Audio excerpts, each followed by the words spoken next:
Hello mga ka-DIY! Samahan nyo naman po ako ngayon sa aking isa naman pong gagawing DIY.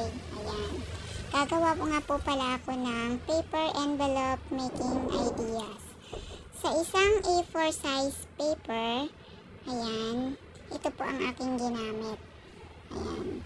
Kailangan po siyang putulin na magiging size niya dapat ay 21 cm by 21 cm.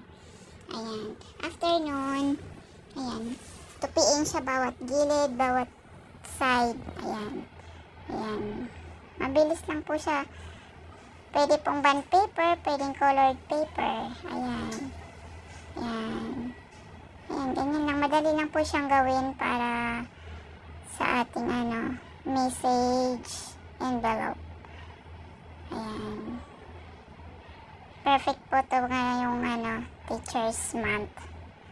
Ayan, pwede natin lagyan ng message papunta kay teacher para sa pagbati. Ayan.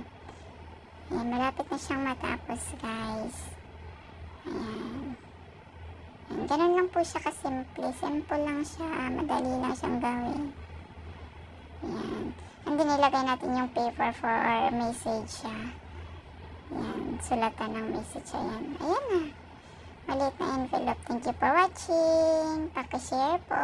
Bye-bye.